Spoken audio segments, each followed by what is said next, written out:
নাহমাদুহু ওয়া নুসাল্লি আলা রাসূলিহিল কারীম আম্মা বা'দ। আল্লাহর আশিক ও সালেক বৃন্দ, ক্লাস শুরু করতে দেরি হয়ে গেল বিভিন্ন বাস্তবতার কারণে। সময়টা এখন খুব খারাপ যাচ্ছে। বাংলাদেশে করোনা পরিস্থিতির সর্বোচ্চ খারাপ সময় এখন যাচ্ছে। আপনি যদি গ্রাফ চিন্তা করেন, এখন এই গ্রাফ সবচেয়ে উপরে আছে, এখন সর্বোচ্চ মাত্রায় আছে। হ্যাঁ, এরপর থেকে আস্তে আস্তে নামবে।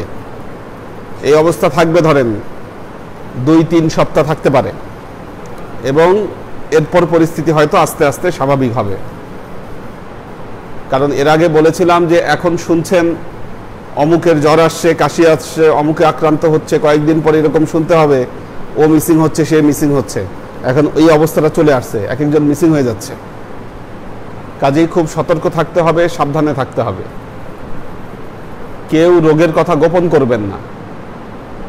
আমাদের একটা টেন্ডেন্সি আছে, অসুখ হলে আমরা এটা মানুষকে জানাই না, ভেতরে চেপে রাখি। ভেতরে চেপে রাখলেই মহাবিপদ। আপনার কি সমস্যা জানতে হবে। এটা এমন একটা অসুখ, আপনি যদি প্রাথমিক পর্যায়ে এটার চিকিৎসা নিতে পারেন, সম্পূর্ণ সুস্থ হয়ে যাবেন। যদি প্রাথমিক পর্যায়ে চিকিৎসা নেন, আপনি সুস্থ হয়ে যাবেন। ওয়ালাইকুম আসসালাম। ভাইরাস মেরে ফেলার কিছু ওষুধ আছে, আপনি ওষুধগুলো খেয়ে ফেললে সুস্থ হয়ে যাবেন। কিন্তু দেরি করে ফেললে, 1 সপ্তাহ পার হয়ে গেলে, তখন আপনার জন্য বিপদ আছে।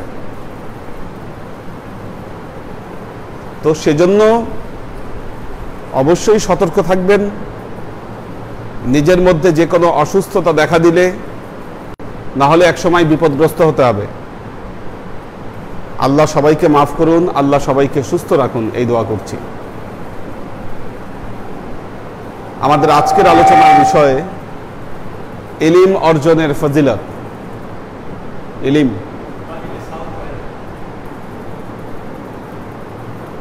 এটা কালকে হয়তো জালাল ভাইকে দেখাইতে হবে কি হয়েছে, কি সমস্যা বা কি বলেন।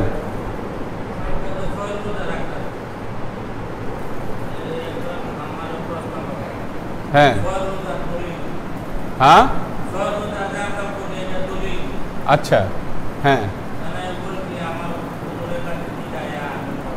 আচ্ছা, হাদিসে আছে এই 6 রোজার কথা আছে। কে বিশ্বাস করে না? কে? হ্যাঁ হ্যাঁ, ওগুলা ফালতু কথাবার্তা শুনবেন না। হ্যাঁ, কারণ হচ্ছে বর্তমান সময় একটা কথা বলেছি, এটা বর্তমান জামানার ফিতনা। কিছু মৌলবী আছে মাথায় টোপকা টাপকি লাগায়, বহুত নাম করা মৌলবী, তারা এই প্রচার প্রসার করে দেয়। অনেক মৌলবী, এরা মানুষের সামনে ওয়াজ নসিহত করে কি আমল নাই, এটা শুধু মানুষকে এই আমলের দাওয়াত দিচ্ছে। তারা কি নাই সেটা মানুষকে দাওয়াত দিচ্ছে, কি আছে সেটা দাওয়াত দিচ্ছে না। দিনে দিনে মানুষের আমলকে ধ্বংস করছে এই সমস্ত লোকেরা। এদের কথা যারা শুনবেন তারা জাহান্নামী হবেন, তারা বিপদগ্রস্ত হবেন। এদের সমস্ত কথা, এদের সমস্ত আকীদা সবকিছু ভ্রান্ত। হ্যাঁ আচ্ছা,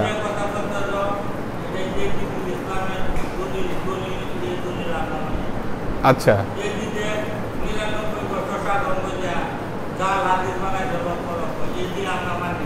আচ্ছা,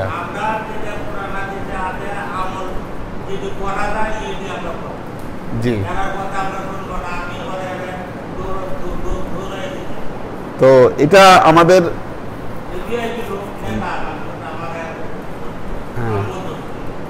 বর্তমানে এটা একটা ফিতনা আমাদের জন্য।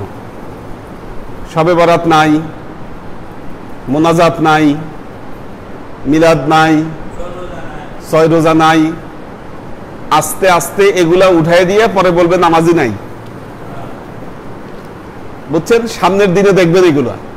এখন তো দেখতেছেন এগুলা। একেবারে যদি নামাজ নাই বলে দেয় তাহলে তো সমস্যা। এখন এগুলা বলতেছে যে মোনাজাত নাই, মিলাদ নাই, ওজিফা নাই, 6 রোজা নাই, এই নাই, সেই নাই, বহুত কিছু নাই। কি নাই আছে শুধু সেই দাবাত দিচ্ছে। আর আপনারা বোকা মানুষ, না বুঝে এদের কথায় আপনারা লাফাচ্ছেন। আল্লাহর আশিক ও সালেক বৃন্দ, যদি এদের থেকে সাবধান না হন, আপনাদের ঈমান ধ্বংস হবে, আপনাদের আকীদা ধ্বংস হবে। ঈমান এবং আকীদাকে ধ্বংস করা যাবে না। একটা জিনিস খেয়াল করবেন, এই সমস্ত লোকদের ভক্ত, এই সমস্ত বক্তাদের ভক্ত কারা খেয়াল করবেন আপনারা। না, যারা জেনারেল শিক্ষিত লোক, ধর্মের প্রতি একটু আবেগ আছে, এই সমস্ত লোকেরা এদের কথায় চমৎকৃত হয়, এদের কথায় এরা উৎসাহিত হয়। এদের ভক্তদের লিস্ট দেখেন, ভক্তদের লিস্ট কারা? এদের ভক্ত হচ্ছে ওই সমস্ত ব্যক্তি যারা আসলে মাদ্রাসায় পড়ে নাই, মাদ্রাসার কোনো ব্যাকগ্রাউন্ড নাই, আরবি ভাষা সম্পর্কে যাদের কোনো দক্ষতা নাই, কোরআন হাদিস সম্পর্কে গভীর জ্ঞান নাই, কিছু বাংলা ইংলিশ বই পড়ে মনে করতেছে যে আমরা ইসলামের বিরাট জ্ঞানী হয়ে গেছি। ইসলামের প্রতি কিছু আবেগ থাকাতেই তারা মনে করতেছে আমরা বিশাল, আমরা জানলেওয়ালা হয়ে গেছি। এই সমস্ত লোকেরা হচ্ছে এদের ভক্ত। এদের চিরা ভিজাইতে পারে, কিন্তু দেখেন যারা সত্যিকার অর্থে মাদ্রাসায় পড়ে আসছে, যারা আরবি শিক্ষায় শিক্ষিত, তারা কেউই এই সমস্ত লোকদের কথায় এদের মন ভিজে না।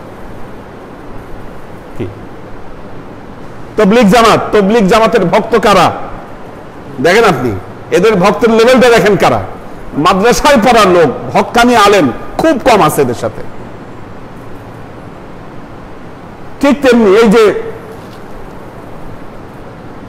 নতুন ওয়াহাবি মতবাদ যারা প্রচার করতেছে, এই ওয়াহাবি মতবাদের ভক্ত কারা? যারা এই সমস্ত জেনারেল শিক্ষিত মানুষ। এই যে 2 দিন আগে ইউটিউবে একটা ভিডিও দেখলাম, ডক্টর জাকির নায়েক এক জায়গায় গিয়ে নামাজ পড়াচ্ছে। বিশাল ডক্টর, বিশাল নাম করা আলেম এখন সে, কিন্তু সে কিন্তু doctor, not doctor, say doctor পেশায়, সে ছিল ডাক্তার। কোরআন হাদিস নিয়ে গবেষণা করছে, করে এখন সে তার নিজেকে বিরাট আলেম দাবি করতেছে। নামাজ পড়তেছে, সে প্যান্ট শার্ট পরে নামাজ পড়তেছে, তার পিছনে মৌলানা সাহেবরা জব্বা পরে দাঁড়াইছে, আর উনি প্যান্ট আর গেঞ্জি পরে মানুষকে বুঝাচ্ছে যে না, এই প্যান্ট গেঞ্জি পরে নামাজ পড়া যায়, এরকম সমস্যা নেই, ইমামতিও করা যায়। এই সমস্ত দৃষ্টান্ত মানুষের সামনে পেশ করতেছে মিডিয়ার মাধ্যমে, মিডিয়ার স্রোতে এরা ফেমাস হয়েছে সারা পৃথিবীতে। এখন ফেমাস হয়ে তারা তাদের এই ফেমাসিটি কোন কাজে ব্যবহার করতেছে? তারা মানুষের সামনে এই দৃষ্টান্ত দিতে চাচ্ছে যে না, প্যান্ট শার্ট পরেও ইমামতি করা যায়, আমি এত বড় আলেম হয়ে আমি প্যান্ট কোট পরে আমি ইমামতি করতে পারি, তোমরা পারবে না কেন? ফলশ্রুতিতে কি হবে? মানুষ এগুলাতে উৎসাহিত হবে, উৎসাহিত হয়ে বলবে যে না, ইমামতি করার জন্য, ভালো ইসলাম, ভালো মুসলিম হওয়ার জন্য আমাদের এই লেবাস, এই সুরাত, এগুলোর কোনো দরকার নাই। সরল মনা আমরা যারা এগুলোকে বুঝতে পারছি না, প্রতারিত হচ্ছি, বিভ্রান্ত হচ্ছি। এই বিভ্রান্তি এবং প্রতারণা থেকে আমাদেরকে দূরে থাকতে হবে। আজকে আমাদের যে বিষয় এলেমের ফজিলত, বিষয়টির সাথে এগুলো সম্পর্ক রয়েছে। এলেম আল্লাহকে অর্জন করতে গেলে যে এলেম আমাদের দরকার, কোরআন এবং হাদিসের এলেম। একটা জিনিস মনে রাখবেন, ইসলামী শরিয়ার মূল উৎস হচ্ছে আল কোরআন, একদম মূল উৎস আল কোরআন। কোরআনের কথাগুলো, কোরআনের যে কথাগুলো, আপনি কোরআনের কথাগুলোকে যদি বিশ্লেষণ করেন, কিছু জিনিস খেয়াল করবেন। এই কোরআনে কোনো ভুল বক্তব্য এখন পর্যন্ত কেউ প্রমাণ করতে পারেনি যে কোরআনের মধ্যে কোনো ভুল বক্তব্য আছে। অন্যান্য যে জ্ঞানগুলো, ইসলামের যে অন্যান্য উৎস, অন্যান্য যে জ্ঞানের উৎস রয়েছে, সেগুলোতে দেখবেন, আপনি যদি হাদিসেও যান, দেখবেন এক হাদিসে হয়তো একরকম বলা আছে, আরেকটা হাদিসে হয়তো তার চেয়ে একটু ভিন্ন বলা আছে। তার মানে কি? বিপরীতমুখী বক্তব্য আসছে হাদিসগুলোর মধ্যেও, বিপরীতমুখী বক্তব্য পাওয়া যাচ্ছে হাদিসগুলোতে। কিন্তু পবিত্র কোরআনের মধ্যে কোনো বিপরীতমুখী বক্তব্য পাওয়া যায় না, এমন কোনো বক্তব্য পাওয়া যায় না যা একটি আরেকটির সাথে সাংঘর্ষিক।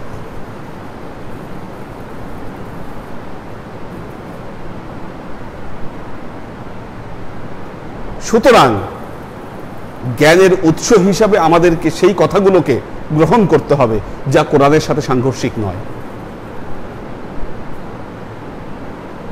এখন আপনি ইলম অর্জন করবেন, ইসলামী এলেম অর্জন করবেন। ইসলামী এলেম অর্জন করতে গেলে আপনাকে অবশ্যই কোরআনের মধ্যে ঢুকতে হবে, কোরআন সম্পর্কে আপনাকে জানতে হবে। যিনি আরবি ভাষায় দক্ষ নন, তিনি কিভাবে এই কোরআনের বক্তব্য সঠিকভাবে তিনি নিজে গ্রহণ করতে পারবেন, আর মানুষকে তিনি এই কোরআনের দাওয়াত তিনি মানুষের কাছে দিবেন? আমাদের প্রবলেমটা হচ্ছে কোথায় আজকের সমাজে, আজকের সময় নিজেই বুঝে না আরবি, সে দাবি করে যে আমি কোরআনের অনেক বড় মাহের হয়ে গেছি। মস্করা, এটা কি ফাজলামি? কি আরবি ভাষা জীবনে পড়ে নাই, কোরআনের কিছু ইংরেজি ট্রান্সলেশন পড়েছে কি, অথবা কিছু বাংলা অনুবাদ করে পড়েছে, অথবা কিছু বই পড়েছে লেখা এর উপরে, পরে মনে করছে যে আমি কোরআনের উপর অনেক জানলেওয়ালা, অনেক বুঝনেওয়ালা মানুষ আমি হয়ে গেছি। কি মামুবাড়ি আবদার? কাজেই যারা কথা বলে তাদের কথা গ্রহণ করার আগে সবার আগে দেখবেন তিনি একজন আলেম কিনা। তিনি যদি আলেম হন, তার ভেতরে যদি কোরআন এবং হাদিসের সঠিক এলেম থাকে, তিনি আপনাকে বিভ্রান্ত করবেন না। কিন্তু এর বাহিরে যদি কারো কথা শুনতে চান, সে আপনাকে অবশ্যই বিভ্রান্ত করবে।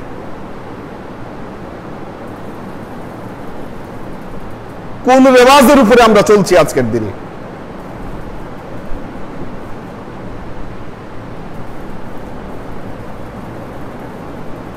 আপনি ইসলামী এলেম অর্জন করতে গেছেন মসজিদে, মসজিদে গেছেন, দেখছেন জটলা বেঁধে কয়েকজন লোক বসে আছে, কি কেউ ব্যবসায়ী, কেউ চাকরিজীবী, কেউ ব্যাংকার, কেউ দোকানদার, কি কেউ ড্রাইভার, এক একজনের এক এক পেশা বসে আছে মসজিদের মধ্যে। যেহেতু মসজিদে আসা যাওয়া করে, ইসলামের প্রতি তাদের একটা আবেগ তৈরি হয়েছে, বসে বসে কথা শুনে, কি এইরকম 40-50 দিন কথা শুনছে। কথা শোনার পর 40 দিন পর আপনি তার হাতে একটা বই খুলে দিয়ে বলতেছেন, আপনি কিছু বলেন, একটু শুনি, বলেন একটু আপনার মধুর বাণী একটু শুনি।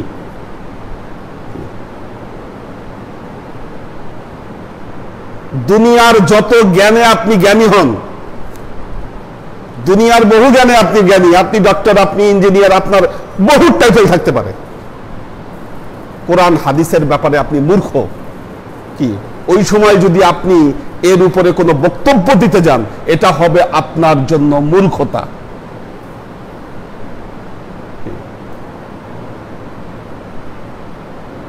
এই মূর্খের তালে সব চলতেছে দুনিয়া, কি মূর্খতার উপর চলতেছে। যে নিজেই জানে না সে মানুষকে জানাবে কি? যে নিজেই জানে না সে মানুষকে জানানোর সাহস পায় কেমনে? নিজেই কিছু জানে না, গণ্ড মূর্খ, সে মন্তব্য করে, এই মিয়া তোমাদের হুজুরে ভুল কইছে, তোমাদের হুজুর উল্টা পাল্টা মাসলা দিছে, উল্টা পাল্টা মশলা দিছে। আরে মিয়া, তুমি যে উল্টা পাল্টা মশলার কথা বলতেছো, তোমার মনে হচ্ছে যে না আপনার হুজুর সঠিক মন্তব্য দেয় নাই, তাহলে তোমার গুরুকে? আপনি যদি তর্ক করতে চান, বাহাস করতে চান, মূর্খের সাথে কিসের বাহাস? যে আপনার সাথে বাহাস করতে আসতো তো মূর্খ, মূর্খ ছাড়া তো সে বাহাজে আসতো না। খুঁজে দেখেন এই মূর্খের গুরুকে, ওইটাকে নিয়ে আসেন, তার সাথে হবে আমার বাহাস। মূর্খের সাথে তো আমার বাহাস না। কি মূর্খের সাথে আমি কি কথা বলবো? ওর সাথে কিসের বাহাস?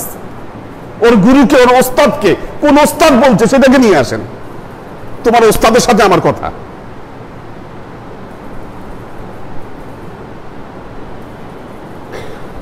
আমরা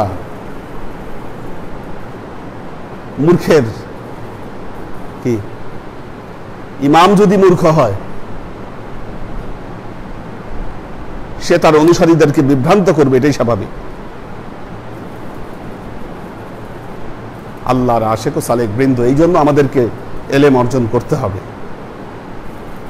وقال رسول الله صلى الله عليه وسلم من سلك طريقا أن تطلب فيه العلم فقد سلك طريقا من طرق الجنة। আল্লাহ নবী বলছেন, মান সালাকা তরিকান আন তাতলুবু ফীহিল ইলমা, মান সালাকা, যে ব্যক্তি অবলম্বন করলো, তরিকান, রাস্তা। এই যে আমরা তরিকা শব্দটা বলি, তরিকা কি?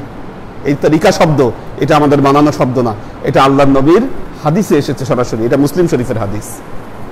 মান সালাকা তরিকান, যে ব্যক্তি একটি তরিকাকে অবলম্বন করলো, কেন? আন তাতলুবু ফীহিল ইলমা, এই তরিকায় এসে সে যেন ইলম অর্জন করে। আল্লাহর নবী বলছেন, ফাকাদ সালাকা তরিকাম মিন তুরুকিল জান্নাহ, ওই ব্যক্তি যেন জান্নাতের রাস্তায় নেমে গেল। তালেবে এলেম যারা, দেখেন তালেবে এলেম যারা, আপনি তালেবে এলেমরত অবস্থায় যদি মৃত্যুবরণ করেন, আপনার শহীদি মৃত্যু হবে ইনশাআল্লাহ। তালেবে এলেমের মৃত্যু শহীদি মৃত্যু, এটা হাদিস দ্বারা প্রমাণিত আল্লাহর নবীর। যারা জ্ঞান অর্জনরত আছেন তারা সবাই শহীদি মৃত্যু অর্জন করবেন। এই দরবারের সালেক যারা, এখানকার ছাত্র যারা, যারা আপনারা ক্লাস করছেন, এই ক্লাসরত অবস্থায় থেকে যদি ইন্তেকাল করেন, মৃত্যুবরণ করেন, তাদের সেই মৃত্যু এটি শহীদি মৃত্যু।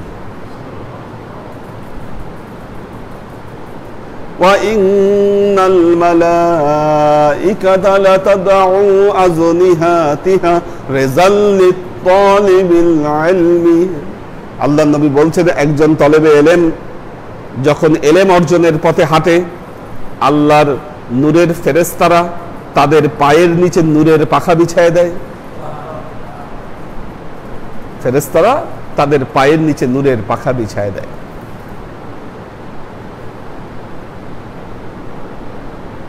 وَإِنَّ الْعَالِمَ يَسْتَغْفِرُ لَهُ مَنْ فِي السَّمَاوَاتِ وَمَنْ فِي الْأَرْضِ وَالْحِيَطَانُ فِي جَوْفِ الْمَاءِ। যিনি একজন হক্কানি আলেম, তার জন্য আসমান এবং জমিনের 18,000 মাখলুকাত আল্লাহর দরবারে ক্ষমা প্রার্থনা করে। আল-হিতায়ানু ফি জাওফিল মাই, পানির নিচে যে জলজ প্রাণীরা থাকে, এই প্রাণীরাও তার জন্য আল্লাহর দরবারে ক্ষমা প্রার্থনা করে। ওয়া ইন্না ফাদলাল আলিমা আলাল আবিদি কাফাদলাল কমারি ফি লাইলাতিল বাদরি আলা সাইরিল কাওয়াকিবি। আল্লাহর নবী বলছেন, এক ব্যক্তি হলো আলেম, আরেক ব্যক্তি হলো আবেদ। কি? আলেম যে জ্ঞান অর্জন করে, আবেদ যে ইবাদত বন্দেগী করে। ধরেন আপনারা এখানে জ্ঞান অর্জনের জন্য এসেছেন, এখন জ্ঞান অর্জন না করে যদি বাসায় বসে ইবাদত বন্দেগী করতেন, তাহলে একরকম অবস্থা ছিল। এখন জ্ঞান অর্জনের জন্য আপনারা এখানে এসেছেন। আল্লাহর নবী বলছেন, ইন্না ফাদলাল আলিমা আলাল আবেদি, একজন আবেদের উপর একজন আলেমের ফজিলত, আলেমের শ্রেষ্ঠত্ব মর্যাদা এরকম, কা ফাদলাল কামারি ফি লাইলাতিল বাদরি আলা সাইরিল কাওয়াকিবি, পূর্ণিমার রাতে চাঁদের মর্যাদা যেমন সমস্ত তারার চাইতে বেশি থাকে, একজন আলেমের মর্যাদা বাকি সমস্ত আবেদের চাইতে সেই রকম বেশি। কি দেখেন একটা জিনিস, মানুষ হেদায়েত থেকে বঞ্চিত হচ্ছে কেন? আজকে মানুষকে দিক নির্দেশনা দেওয়ার কেউ নাই। একটা জিনিস দেখবেন,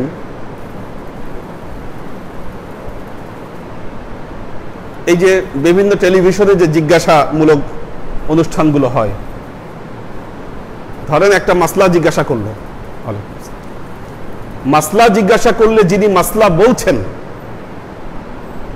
তিনি কি করছেন, বিভিন্ন মাসলা বলতেছে। আচ্ছা ঠিক আছে, এই মাসলা সম্পর্কে ইমাম হানাফি কি বলেছে, শাফি কি বলেছে, মালিকি কি বলেছে, বিভিন্ন মাসলা তিনি বয়ান করছেন। একটা কথা মনে রাখবেন, মাসলা জানার চাইতে আপনাদের দিক নির্দেশনাটা হচ্ছে জরুরি। আপনি কি করবেন আসলে? সাপোজ উদাহরণস্বরূপ বলি, ধরেন মেয়েদের পর্দার ব্যাপারে, মেয়েরা পর্দায় মুখ ঢাকবে কি ঢাকবে না এটা নিয়ে ধরেন বাহাস কি। এখন আপনি বলতেছেন অমুক আলেম বলেছে পর্দা মুখ ঢাকলেও হয় না ঢাকলেও হয় কি। এই বর্ণনা, এই বয়ান একজন সালেকের হেদায়েতের জন্য দরকার নাই। হেদায়েতের জন্য দরকার হচ্ছে অবশ্যই তুমি পর্দা করবা, অবশ্যই তুমি মুখ ঢাকবা। এই যে সঠিক নির্দেশনা, এটা হচ্ছে জরুরি। আজকে মানুষ এই নির্দেশনার অভাবে তারা পথভ্রষ্ট হচ্ছে। কাজেই আল্লাহর আশিক ও সালেক বৃন্দ, আমাদের হেদায়েতের মূল সোর্স থেকে হেদায়েত গ্রহণ করতে হবে। যদি মূল সোর্স থেকে হেদায়েত না গ্রহণ করি তাহলে আপনাকে পথভ্রষ্ট হতে হবে। প্রশ্ন হচ্ছে আপনি হেদায়েতটা নিচ্ছেন কার থেকে, এটা একটা বড় ব্যাপার। ইনস্টিটিউশন, এটা একটা বড় ব্যাপার, বড় সাবজেক্ট। এটা কোত্থেকে, কার থেকে আপনি শিক্ষা গ্রহণ করছেন। কারণ গুরু যেমন হবে শিষ্য তেমন হবে। গুরু যদি মূর্খ হয় শিষ্য মূর্খ হবে, কোনো ভুল নাই এতে, এটা দিবালকের মতো পরিষ্কার। কাজেই আল্লাহর আশিক ও সালেক বৃন্দ, ইগনা ফাদলাল আলিমা আলাল আবিদি কাফাদুল কামারি ফি লাইলাতিল বাদরি আলা সাইরিল কাওয়াকিবি।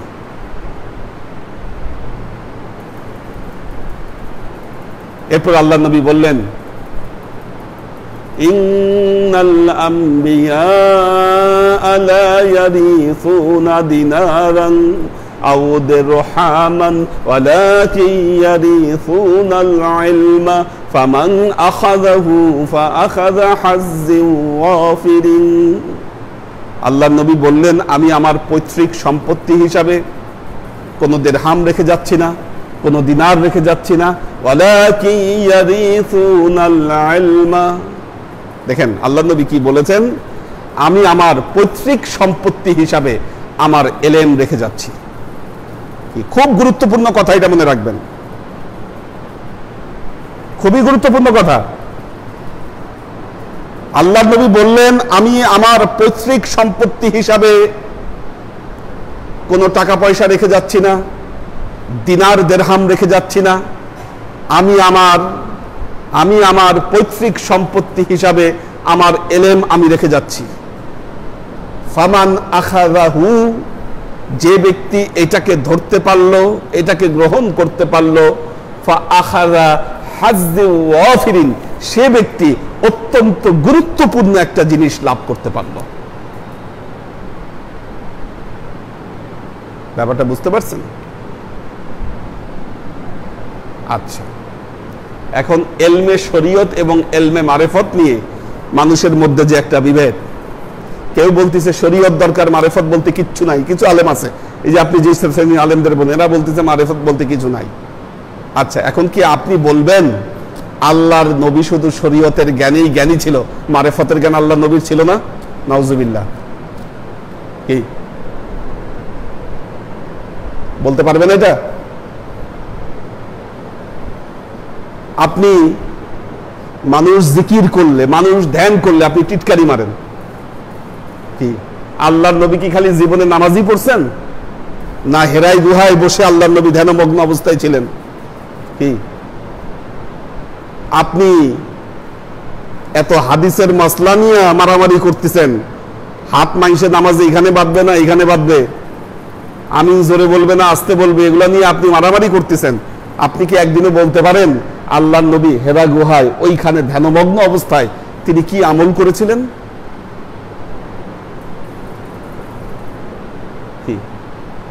অনেক হাদিসের বর্ণনায় আসে মা আয়েশা আল্লাহ নবীকে খুঁজতে বের হয়েছেন, খুঁজতে বের হয়ে দেখতেছেন ওহুয়া বিল বেখা, আল্লাহ নবী জান্নাতুল বাকিতে ধ্যানমগ্ন অবস্থায় আছেন। কি এই আমলগুলোর কোনো ব্যাখ্যা বিশ্লেষণ আপনার কাছে আছে? এগুলোর কোনো সমাধান দিতে পারবেন না।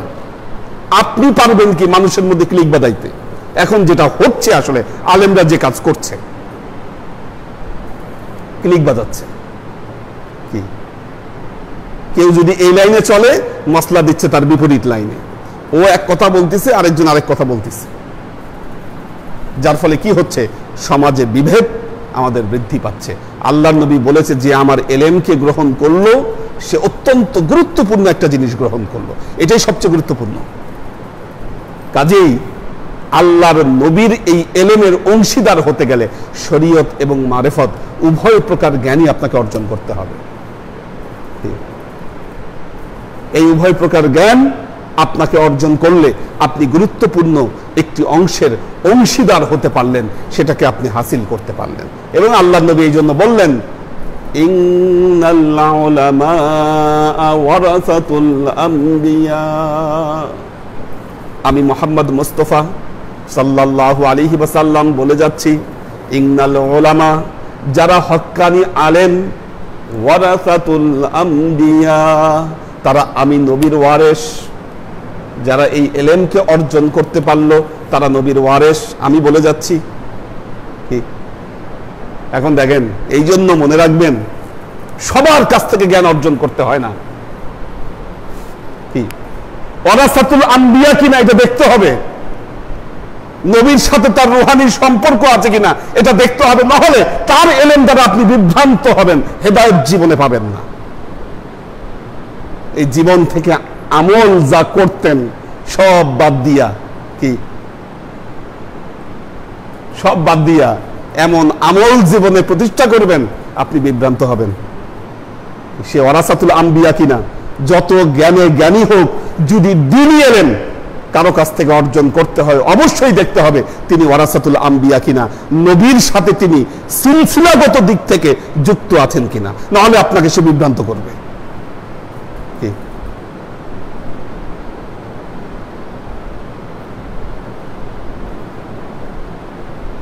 ডাক্তার জাকির নায়েক অনেক বড় আলেম, তাহলে অনেক বড় আলেম তিনি। কি এমন আমাদের মাওলানা সাহেব, মাওলানা আতাউর সাহেব, ওনার বক্ত হইতে গেলেন, কি বিশাল বড় আলেম, ওনার থেকে জ্ঞান অর্জন করবেন। ঠিক মাওলানা আতাউর সবসময় পাঞ্জাবি টুপি পরে মাথায়, এখন দেখলেন ওনার গুরু তো কোট প্যান্ট পরতেছে না, গুরু কোট প্যান্ট পরতেছেন, গুরু যেটা করবে শিষ্য তো এটা করতে হবে। কি আপনি হন ওনার শিষ্যত্ব অর্জন করেন, জ্ঞান অর্জন করেন, অবশ্যই গুরু যেটা করবে আপনি সেটা করবেন। তো পাঞ্জাবি ছাড়বেন, কি ছাড়েন পাঞ্জাবি, কোট পরেন, টুপি খুলেন মাথায়,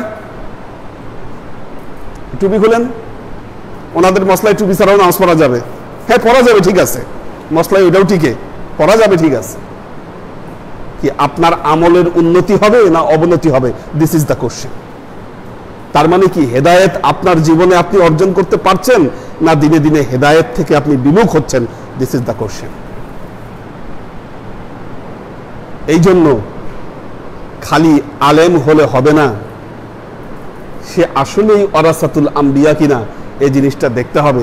সিলসিলাগত দিক থেকে নবীর আদর্শের সাথে তিনি যুক্ত আছে কিনা এই বিষয়টা দেখতে হবে, না হলে ওই আলেমের কাছ থেকে আপনি হেদায়েত না পেয়ে বিভ্রান্তি অর্জন করবেন, বিভ্রান্ত হবেন আপনি, আপনাকে হেদায়েত দিতে পারবে না সে। এই জন্য আল্লাহ নবী বলেছেন আল ইলমু বিলা আমালিন কাসসাহাবি বিলা মাতারিন,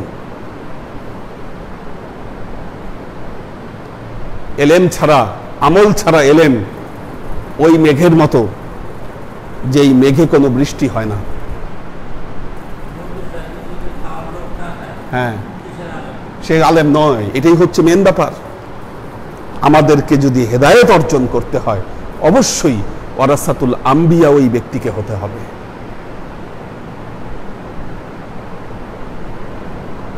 আল্লাহর আশিক ও সালেক বৃন্দ, ভয়ঙ্কর একটা সময় আমরা অবস্থান করছি এই পৃথিবীতে।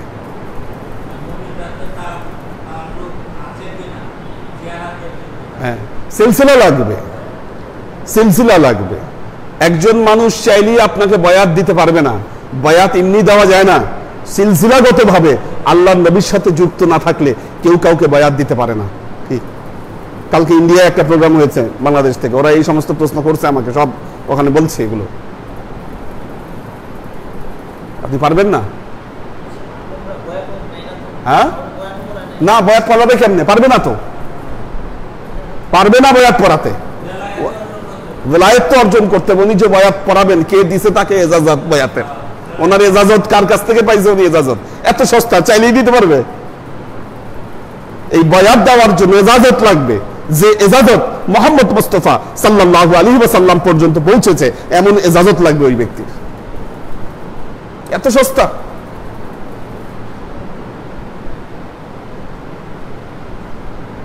আল্লাহর আশিক ও সালেক বৃন্দ,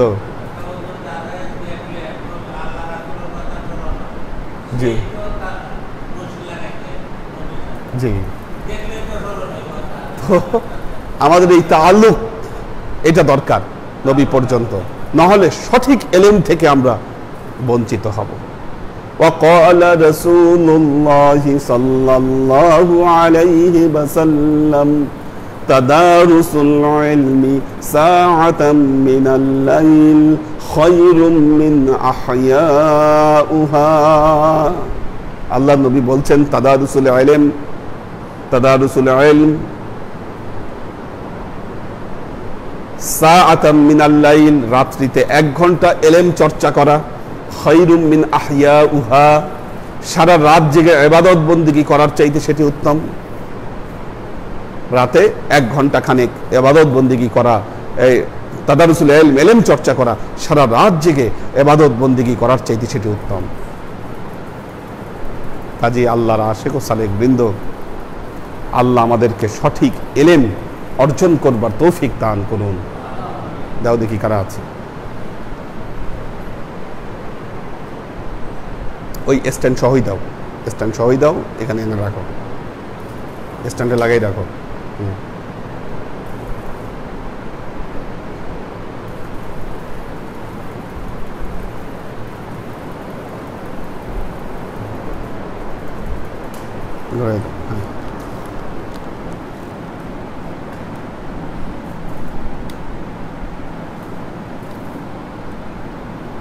মাহফুজুল হক উজ্জ্বল, শোয়েব খান, নিপা আছে, হাসান আব্দুল্লাহ মানে জেসমিন,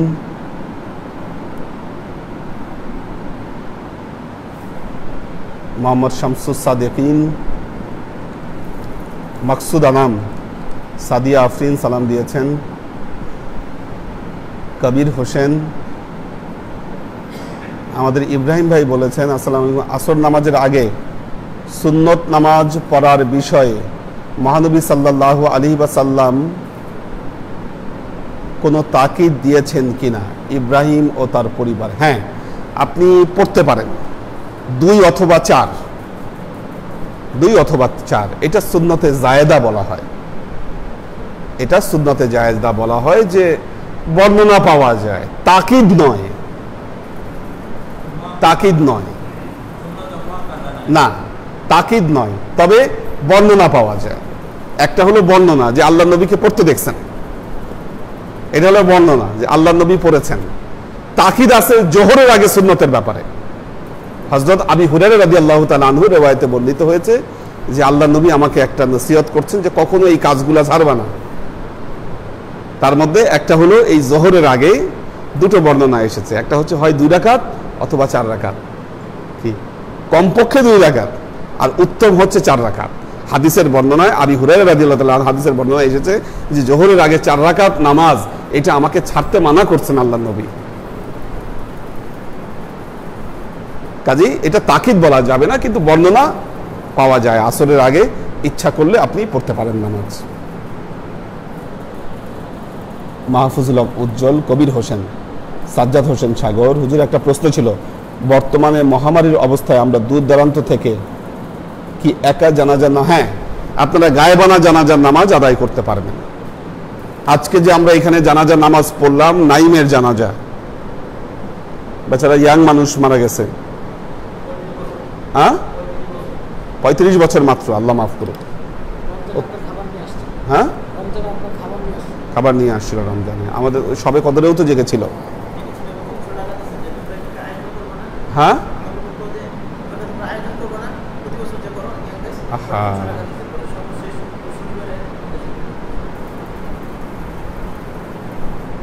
তোমাদের সাথে একদম নিয়মিত যুক্ত ছিল না? হ্যাঁ,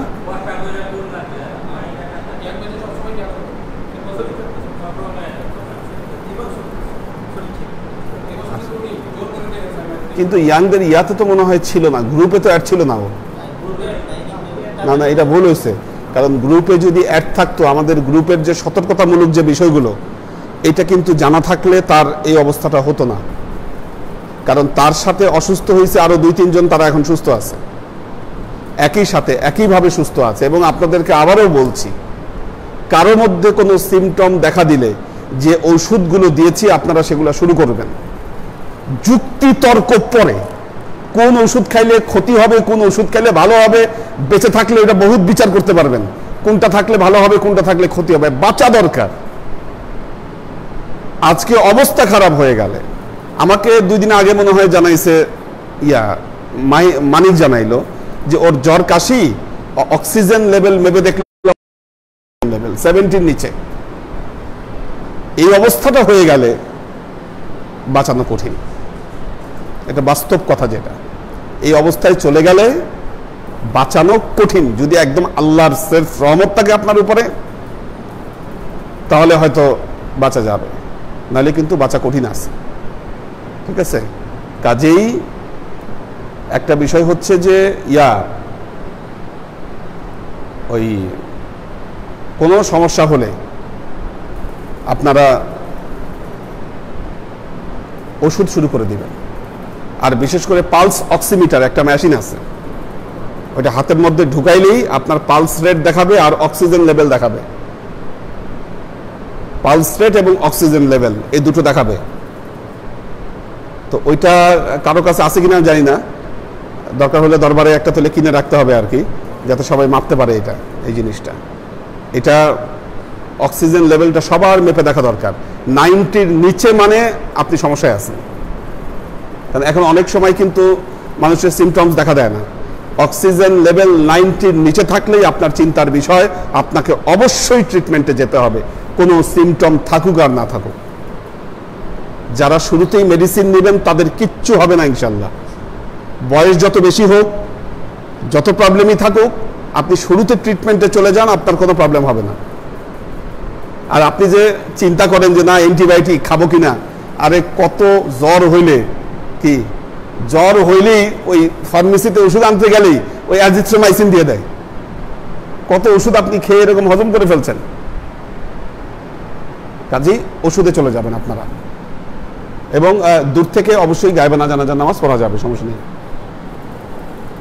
আসসালামু আলাইকুম হুজুর, আম্মাজান সবাইকে সালাম জানিয়েছে। অনু কামাল পাশা, নাসিমুল ইসলাম পটল সালাম দিয়েছে, কামাল পাশা সালাম দিয়েছে, এহসানুল হক সালাম দিয়েছে,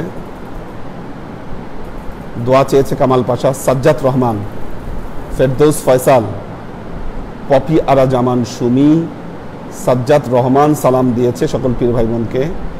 পপি আরা জামান সুমি সালাম দিয়েছে, আসসালামু আলাইকুম, আমাদের জন্য দোয়া করবেন। সুমন ইসলাম মন, আসলে যারা তোমাদের যুব কাফেলায় আছে চেষ্টা করবো গ্রুপ অ্যাড করে দিতে, অ্যাড থাকা দরকার। প্রবলেমগুলো জানাইলে, মানুষ শেয়ার করলে সমাধান দেওয়া যায়। অনেকের কাছে অনেককেই কিন্তু মেডিসিন দেওয়া হয়েছে এটা, এবং ওনারা মেডিসিন ইউজ করে সুস্থ আছে। তাসনিয়া মুস্তাজির, হুজুর সালাম দেবেন। যে প্রশ্ন করেন, প্রশ্নগুলো যদি উত্তর দেবার আগে তাহলে উপকার হতো, কেননা ও আচ্ছা আচ্ছা ঠিক আছে, এরপর থেকে জানাই দিব ইনশাল্লাহ। প্রশ্ন আমাদের শাহজালাল মজুমদার ভাই আছেন, সালাম দিয়েছেন। মোহাম্মদ রকি সালাম দিয়েছে, জুয়েল আহমেদ জামিল, কোহিনুর বেগম, ফাইম ফাইজুল্লাহ সালাম দিয়েছে, সাজ্জাদ হোসেন সাগর। আমি মৃত্যুর সংবাদ শোনা মাত্রই রেডি হয়ে রওনা দেওয়ার আগে সুজনের সাথে কথা হয়েছে, জানাজার নামাজ 8:50 বা তার একটু পরেই শেষ হয়ে গেছে। দাফনের জন্য বুদ্ধিজীবী শহীদ মিনার কবরস্থানে নিয়ে যাওয়া হয়েছে। নাইম ভাইয়ের রুহের মাগফিরাত কামনা করে প্রার্থনা করছি, আল্লাহ তাকে জান্নাতুল ফেরদৌস নাসিব করুন, আমিন। আল্লাহ তাকে আসলেই কবুল করুন। আমি তার এই বিষয়গুলো জানতাম না, কেবল শুনলাম আমি। মোহাম্মদ রকি, এবং দেখো আল্লাহ কিন্তু তাকে ঠিকই দরবারে নিয়ে আসছে, এখানে জানাজা হয়েছে তার। এটা কিন্তু হওয়ার কথা ছিল না। আমাদের কথা ছিল আমরা গায়েবানা জানাজা পড়ব এবং লাশ ইয়াতে চলে যাবে, কি জন্য বলে, এই যে হ্যাঁ হ্যাঁ লাশ চলে যাওয়ার কথা ছিল দিনাজপুর, কিন্তু আল্লাহ তাকে কবুল করছে, এটা বোঝা গেল। হ্যাঁ, যাক, 2টা বাচ্চা আছে তার, ছোট ছোট। জিয়াউল হক শিপন, বাকি বিল্লা, সাজ্জাদ রহমান, শামসুস সালেহীন সালাম দিয়েছেন। আমাদের মহিউদ্দিন আহমেদ ভাই আছেন, মহিউদ্দিন আহমেদ ভাই সালাম দিয়েছেন। এহসানুল হক বলেছে, হুজুর আমাদের দিক নির্দেশক আপনি, সুতরাং আমাদের কোনো চিন্তা নেই। আল্লাহর কাছে শুকরিয়া যে আমরা কোনো আমল করার পূর্বে আপনার নির্দেশনা নিচ্ছি, আলহামদুলিল্লাহ। অন্তু আহমেদ, রাকিবুল ইসলাম, সারেজান পারভিন, এলিয়াস সুলতানা, তিশা তৌফিকা, টিটু খান, মানান মামুন, অন্তু আহমেদ সালাম দিয়েছে। রিয়াদ হোসাইন, ওমর শরীফ সালাম দিয়েছে। মোশাররফ হোসাইন, শামসুস সাদিকিন সালাম দিয়েছেন। রাফিউর রহমান আসিফ সালাম দিয়েছে। সোহেল রানা, শাকেরা আফজারা সালাম দিয়েছে। মোহাম্মদী তাইবা, জেবা ফারজানা সালাম দিয়েছে সবাইকে। রিয়াদ হোসেন সালাম দিয়েছে। টিটু খান সালাম দিয়েছেন। লুনা তাবাসসুম লুবনা সালাম দিয়েছে, দোয়া চেয়েছে সবার কাছে। আবুল কালাম, মোহাম্মদ আনারুল ইসলাম, সোহেল হাওলাদার, রাজীব আহমেদ সালাম দিয়েছে। হুজুর আমার ছোট ভাই অসুস্থ, দোয়া করবেন, ফি আমানিল্লাহ, আল্লাহ হেফাজত করুক সবাইকে। মোহসিনুদ্দাইয়ান, আবুল ফাত্তাহ, আব্দুর রাজ্জাক, আসসালামু আলাইকুম হুজুর আমার জন্য দোয়া করবেন, ফি আমানিল্লাহ, ফি আমানিল্লাহ। মোহাম্মদ ইশফাকুর, রফিউর রহমান আসিফ, মোহাম্মদ আনারুল ইসলাম সালাম দিয়েছে।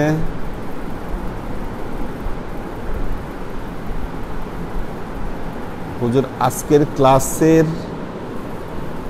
আয়াতের সূরা নম্বর যদি বলতেন। এটি সূরা নয়, আমি যেগুলো কোট করেছি, আসলে এই কোটেশনগুলো আমাদের আমি হাদিস থেকে কোট করেছি। এটা হাদিস, সহিহ মুসলিম শরীফের বর্ণিত হাদিস, এটা কোরআনের আয়াত নয়। জি, আবুল কালাম আছেন, কোহিনুর বেগম, হুজুর কায়েসের আব্বু সালাম জানাচ্ছেন। আচ্ছা, ওয়া আলাইকা ওয়া আলাইহিস সালাম, উনি কি অসুস্থ কিনা আসলে এটা আমরা জানি না, কারণ কতদিন ধরে মসজিদে দেখছি না। উনি অসুস্থ কিনা জানি না, জানাজা আসছিল। আচ্ছা, কাশের সমস্যা আছে। কাশের সমস্যা থাকলে সমস্যা নাই, যদি বাকি কোনো সমস্যা না থাকে, খাবারের রুচি চলে যাওয়া, নাকে গন্ধ না পাওয়া, এগুলো যদি থাকে তাহলে সমস্যা, তাহলে ওষুধ খেতে হবে। আচ্ছা আচ্ছা আচ্ছা আচ্ছা, হ্যাঁ, আমাদের মিয়াজি স্যার আছেন, স্যারকে সালাম জানাচ্ছি, দোয়া করবেন সবার জন্য। একে আজাদ আছে। তো এটাই হচ্ছে সবার কাছে অনুরোধ, পরামর্শ, অসুখ হলে অসুস্থতা গোপন করবেন না। এখন কিন্তু সময় বহুত খারাপ, সামান্যতম প্রবলেম শরীরে থাকা মাত্রই ইনফর্ম করবেন এবং মেডিসিন শুরু করে দেবেন। খুব সস্তা মেডিসিন, দামি মেডিসিন আছে, কিন্তু দামি মেডিসিন আপনাদের ইউজ করার দরকার নেই, সস্তাতেই কাজ হয়ে যাচ্ছে, দামিতে যাওয়ার দরকার নাই। আর সিরিয়াস অবস্থা হলে দামি মেডিসিনও আছে, যেগুলা কার্যকরী, কাজ করতেছে। এটা তো আল্লাহর কাছে শুকরিয়া যে কাজ করতেছে, কাজ না করলে কি করতেন? হ্যাঁ, তো সেটাই আল্লাহ রক্ষা করুক। অবশ্যই সবাই পরামর্শ দিবেন, অনেকে অনেক পরামর্শ দিবে। যেমন ওই যে আমেরিকা থেকে যে একজন ডাক্তার আসছেন, ওই যে কি জানি, ওনাকে নিয়ে অনেক তর্ক বিতর্ক, ফেরদৌস, উনি একটা বলেছে যে বাংলাদেশে কারো জ্বর টর হলেই মানুষ এই প্রেসক্রিপশন দিচ্ছে, এটা ঠিক না। ঠিক আছে, উনি ওনার সেন্স থেকে বলছেন, আমেরিকার সেন্সে উনি বলছেন, কিন্তু বাংলাদেশে একটা মানুষের সিমটমস দেখা দিলে পরীক্ষা করতে জানতো, কোথায় পরীক্ষা করবেন আপনি? পরীক্ষা করতে করতে রিপোর্ট দিতে দিতে আপনি মরেও যেতে পারেন, আল্লাহ মাফ করুন। হ্যাঁ, তো তো হাসপাতাল, এটা ভয়াবহ পরিস্থিতি। এই পরিস্থিতিতে ওই অপেক্ষা করার সময় নাই। প্রবলেম হবে অবশ্যই মেডিসিন শুরু করবেন, যেন আমাদের মধ্যে কেউ আর মিসিং না হয়, আল্লাহ মাফ করুক। ঠিক আছে, মোনাজাত করে দিচ্ছি। আল্লাহুম্মা আমিন। আল্লাহুম্মা সাল্লি আলা মুহাম্মাদিন ওয়া আলা আলি মুহাম্মাদিন কামা সাল্লাইতা আলা ইব্রাহিম ওয়া আলা আলি ইব্রাহিম ইন্নাকা হামিদুম মাজিদ। আল্লাহুম্মা বারিক আলা মুহাম্মাদিন ওয়া আলা আলি মুহাম্মাদিন কামা বারাকতা আলা ইব্রাহিম ওয়া আলা আলি ইব্রাহিম ইন্নাকা হামিদুম মাজিদ। রব্বানা ظلمنا أنفسنا وإن لم تغفر لنا وترحمنا لنكونن من الخاسرين. ربنا آتنا في الدنيا حسنة وفي الآخرة حسنة وقنا عذاب النار. ربنا لا تزغ قلوبنا بعد إذ هديتنا وهب لنا من لدنك رحمة إنك أنت الوهاب. اللهم إنك عفو تحب العفو فاعف عني يا غفور الرحيم الودود. اللهم نور قلوبنا بنور الإيمان ونور قلوبنا بنور الإسلام ونور قلوبنا بنور الإحسان وزين أخلاقنا بنور محمد صلى الله عليه وسلم. اللهم إنا نسألك علما نافعا رزقا واسعا عملا مقبولا شفاء من كل داء قلبا خاشيا ذهنا ذاكرا إيمانا كاملا توبة قبل الموت راحة عند الموت ونزاة بعد الموت. اللهم إنا نسألك رحمتك في كل درجة فلاح في كل أمر ونعوذ بك من الشرك والشك والنفاق والبدعة ومن كل وسوسة الشيطان. يا الله يا رحمن يا مالك, আমরা এতক্ষণ তোমার দরবারে যে সমস্ত আমলকে উপস্থাপন করলাম ত্রুটিমুক্তভাবে এই আমলগুলোকে তুমি আমাদের তরফ থেকে কবুল করো না। তুমি আমলের যাজা আমাদের প্রিয় নবী হযরত মুহাম্মদ মুস্তাফা সাল্লাল্লাহু আলাইহি ওয়াসাল্লামের কাছে পৌঁছে দাও। আল্লাহ আমাদের নবীর প্রিয় পরিবারবর্গের কাছে তুমি এর যাজাকে পৌঁছে দাও।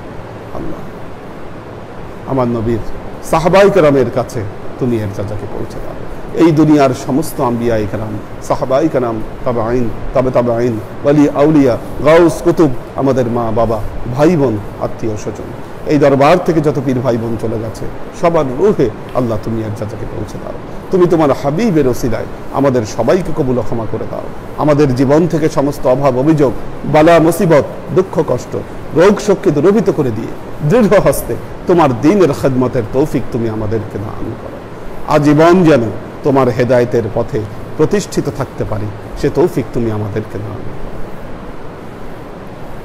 سبحان ربك رب العزة عما يصفون سلام على المرسلين والحمد لله رب العالمين واجعل آخر كلمتنا عند الموت لا إله إلا الله محمد رسول الله.